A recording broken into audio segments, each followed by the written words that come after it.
Now to the ongoing battle over the southern border. Overnight, a federal judge blocked the Biden administration's effort to allow a Trump-era immigration rule to expire. Title 42, as it's known, is the policy enacted during the early days of the pandemic. It allowed the U.S. to remove migrants and bar them from entering the country to protect public health. Now, the Biden administration has been trying to end the policy. This latest ruling comes after Homeland Security Chief Alejandro Mayorkas testified in front of several House committees. He was asked about the administration's efforts to secure the southern border as apprehensions there rose to record levels. NBC News reporter Julie Tsirkin joins us now with more on this. So, Julie, good morning. Let's start with what Title 42 does and what this ruling now means for the Biden administration's immigration policy going forward.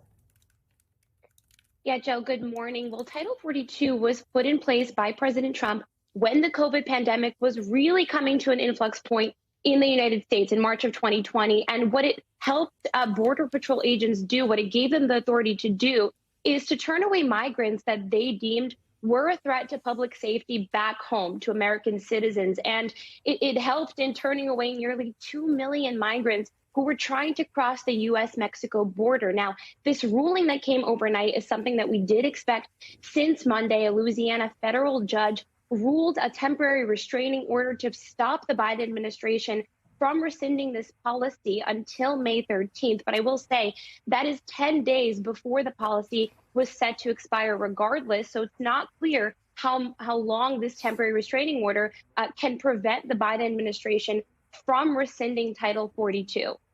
So as we mentioned, Homeland Security Chief Mayorkas testified in front of several House committees yesterday, and as you would expect, he faced some strong criticism from Republican lawmakers. What moments stood out?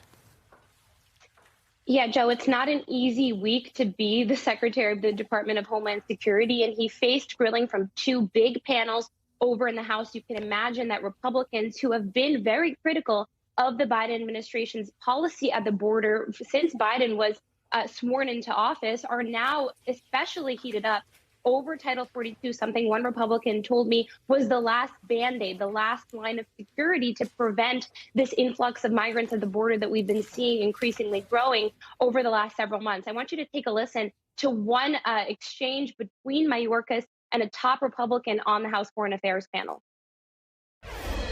We inherited a broken and dismantled system that is already under strain.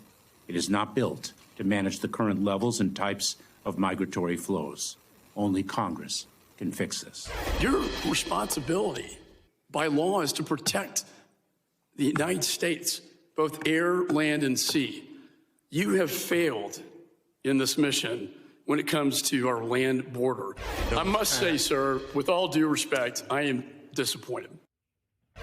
We do expect this to continue today. We expect Mayorkas to continue to defend the administration's decision when he returns before the House Judiciary Committee. But I will say I spoke to top Democrats briefed on this plan from the Department of Homeland Security and how they plan to deal with an influx of migrants once Title 42 is rescinded after May 23rd. And one Democrat called it, quote, ambitious to me, Joe. And Julie, I mean, we know the Senate has had a hard time passing another round of COVID aid because of the divide between Democrats and Republicans over this issue, over Title 42.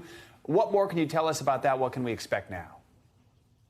Yeah, it's been over a month since a bipartisan deal was struck on that $10 billion of COVID relief for vaccines, therapeutics, something I think most people in Congress on both sides of the aisle agree that we need. But Republicans, especially in a midterm election year, we're quick to say, wait a minute, if the Biden administration is ending the pandemic, they say, at the border, then why do they need more money to deal with it back home? And we expect Republicans to continue to demand a vote on Title 42 in order to pass COVID aid, which, by the way, now is being floated as a potentially linked with Ukraine aid. So you can see how this problem is escalating. But of course, Democrats as well, vulnerable Democrats, particularly in the Senate, have been vocally opposed to the rescinding of the Title 42 policy. Democratic leadership so far has been reluctant to put a vote on the floor on Title 42, has been reluctant to put their most vulnerable members on the record here.